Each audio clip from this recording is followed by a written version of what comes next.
there's a couple of things I'd like to investigate here first. The first is I'd like to return to something that you and I talked about that we wandered around a fair bit in our previous conversations. You had partly because you were concerned about the distinction between good and evil. And don't let me put words into your mouth. You were hoping to find a objective basis for morality, a way of grounding morality in the objective world. And I have a thought about that that's relevant to our current conversation. So tell me if you accept this proposition. Part of the pathology of Twitter is that it operates by game rules that not only don't apply in the real world, but that when exported to the real world, pathologize it. Is that fair? Yeah. Okay. I like that a lot. Okay. Right. Okay. So here's a way of I think bridging a gap between the way you've been thinking about the world from the moral perspective and the way I've been thinking about it. So, I've always been, I've understood that you had a very deep concern about moral judgment and that your attempt to provide a scaffolding of objectivity for morality was grounded in that even deeper concern. And I thought that I could understand why you did that. And I didn't agree with the conclusions that you'd drawn, but I agreed with the overall enterprise. And it struck me recently, and I think we've already obliquely made reference to it in our conversation, that there's another way of conceptualizing this relationship between morality and objective fact, and that it might be more fruitful to look into the realm of something like, well, it's like theory of iterability, and generalizability. It's maybe a variant of something like game theory. Like imagine that. So let me give you an example, Sam, and it's a pretty famous example. You know those trading games where behavioral economists sit people down and say, two people, they say, I'll give you $100, you have to make an offer to the, okay. Yeah. So the finding across culturally is that people generally approximate a 50% split, right? Yeah. And they're not game theoretic with respect to unfair trades. Like they don't want to accept unfair trades even when it would just narrowly be to their advantage to accept them. Exactly. Okay. And that's true even if they're poor. So if you put a poor person in a situation where they have to accept an unfair trade that would be to their immediate economic benefit, they seem even less likely to accept it. Now, I think the right way to construe that is that if you and I engage in an economic trade, we're doing two things at the same time. The first is what the classical economists would say is we're trying to maximize our gain, let's say. But the problem with that notion is that we aren't playing one game. Or while we're playing one game, we're also setting ourselves up to play a very large and unpredictable sequence of games. Those are happening at the same time. And so we don't want to just optimize for gain in the single game. We want to optimize our status as players in a large series of unpredictable games. And so we want to put ourselves forward as fair players so that people line up to play other games with us. Mm-hmm.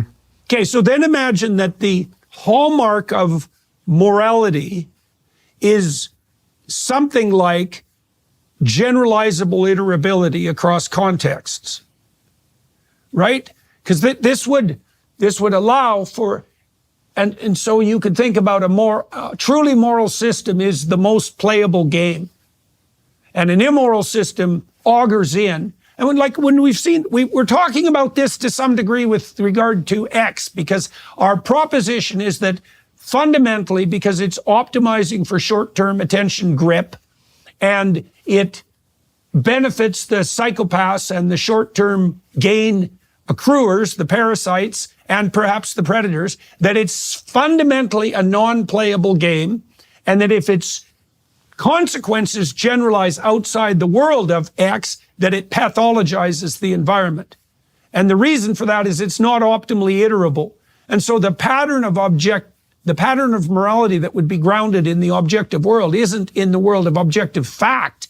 It's in the world of optimized iterability across people and contexts. Well, I would just say that there's some set of objective facts that subsumes that picture, right? I mean, the world is the way it is.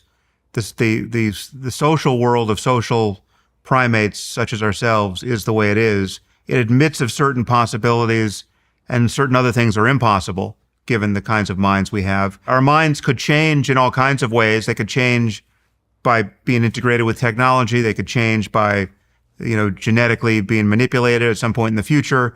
There's this landscape of possible experience that the right sort of minds could navigate.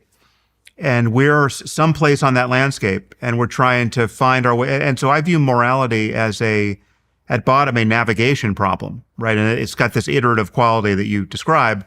The question is, it's always, where can we go from here? Where should we go from here? Where should we go from here, given all the possible places we might go from here, both individually and collectively?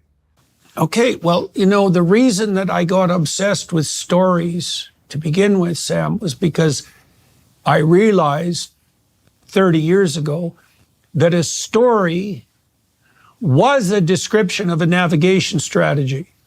That's what a story is. And so then the question is, okay, let's see if we can formalize this a bit more.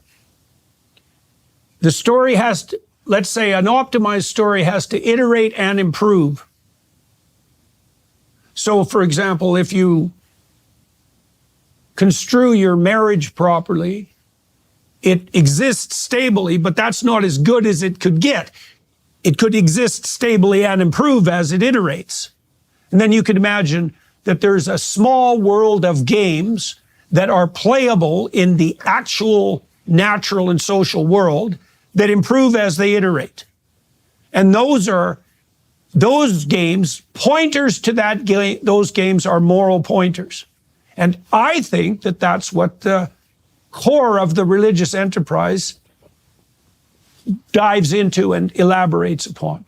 I think that's what makes it the religious enterprise, is that it deeply assesses.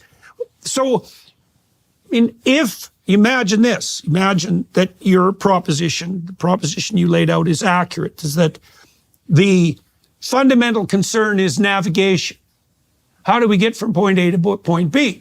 Well, a story, you can think about this and tell me what you think, but I believe that a story is a description of a navigation strategy. If you go see a movie, you infer the aim of the protagonist and you adopt his perceptual frame and his emotional perspective. That's how perception works. And then you can imagine that there are depths of games. Some are shallow, and short-term games that maximize for short-term gain and to hell with everything else are shallow. And games that are sophisticated can be played in many situations with many players. They take the future into account and they improve as you play them. And there's a hierarchy of value in consequence of that is obliquely associated with the world of fact, because it has to operate in the world of fact, but that isn't fundamentally derived from data that's directly